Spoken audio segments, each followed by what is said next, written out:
as we journey through the month of Elul, this year we're looking over some liturgy that was written by members of Temple Beth Shalom over the last few years for the High Holy Days, particularly for COVID High Holy Days, where things were very different and we tried to bring people into the community, into our services in a very different way, especially when we couldn't be physically together. Today's piece is called Gates by Phil Goldstone, and it comes from 2020. Adonai may be silent sometimes that we seek him, but a new year begins. Hashem nearby listens. There are gates we must move through, our own, and sublime, both smaller and tall gates. Some will seal us for time. We rarely unfasten gates to our own lives. Why wait until Elul to crack open our eyes? Tall gates, God's big gates, she opens with promise. We'll atone, we'll make peace. We are here, please inscribe us. May this past year of distance, hazards, privations, turn to sweetness, to comity with us and with nations. May we hug one another, no longer apart. May our families prosper, may our elders take heart.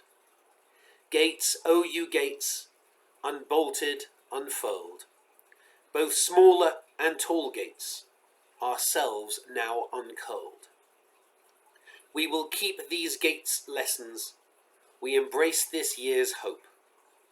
Our meditation yet deepens, soon we'll shout it out loud, the eternal is God, and rejoice with our folk.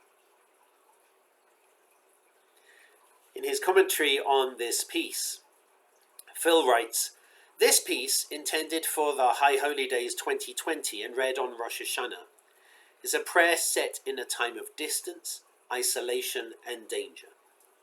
It was a prayer that we might somehow move through the pandemic swiftly. It was a very painful and fraught time for almost everyone. No in-person services, no family gatherings, mostly silence in the streets. So Gates was a statement of hope. But it was also a prayer that the opening of the metaphorical gates would be paralleled by opening our own internal gates, the ones that keep away from ourselves things and thoughts that we just don't want to confront. A prayer that we might make the considerations of the Al-Chet not just recitation, but an opportunity for deep self-awareness and renewal.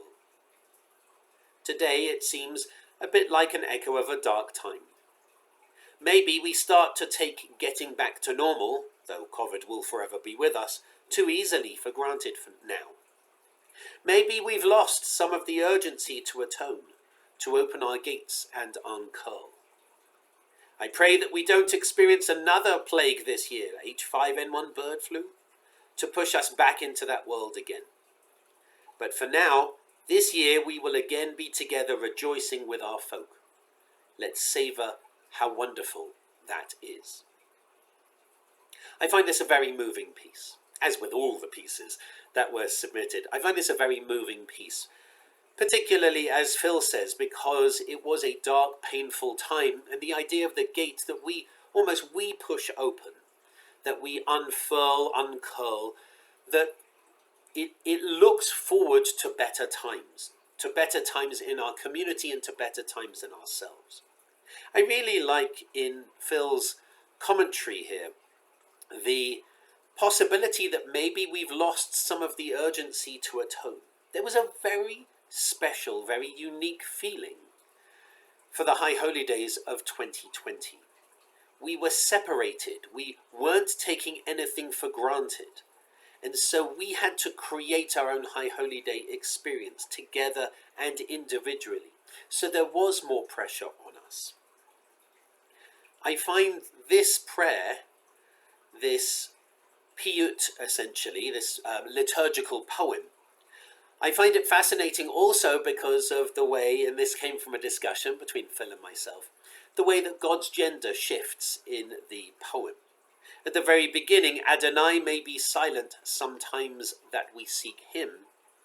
But later on, tall gates, God's big gates, she opens with promise.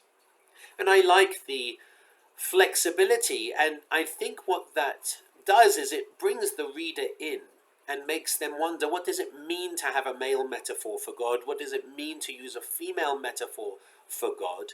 What does it say to me? And that ultimately is the purpose of a piyyut, to make us stop and think, just as this is. I think it starts, for me, another part of the power of this piyyut is that it starts with silence. Adonai may be silent sometimes that we seek him, but a new year begins, Hashem nearby listens. It starts very quietly. By the end, it's very different. We will keep these gates lessons. We embrace this year's hope. Our meditation yet deepens. Soon we'll shout it out loud. The eternal is God, and rejoice with our folk. And so this movement from the silent, quiet place, which was referred to in the prayer that we looked at on Wednesday, that quiet, silent, still, small voice moving to that very loud blast of the shofar that wakes us all up. I think for me, the journey through this passage, which was written by Phil, really shows that journey from quietness to volume, from introspection to change. And that really is what the month of Elul and the beginning of Tishri is about. Not just that we sit by ourselves and quietly change who we are, but that we then go out into the world and make dramatic change based on who we have become. The blessing for the sounding of the shofar, or the hearing of the shofar, is Lishmoa Kol Shofar. Baruch Atah Adonai Eloheinu melech haolam, asher kedeshanu b'mitzvotav v'tzivanu lishmoa kol shofar.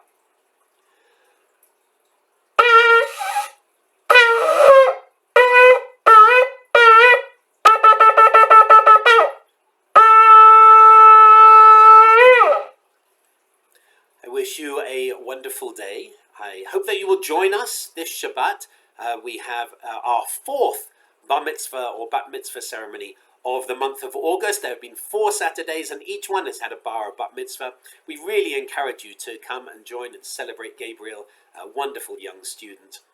And I hope that the month of Elul continues to be meaningful for you, and we'll return next week with another passage, another reading from one of our members.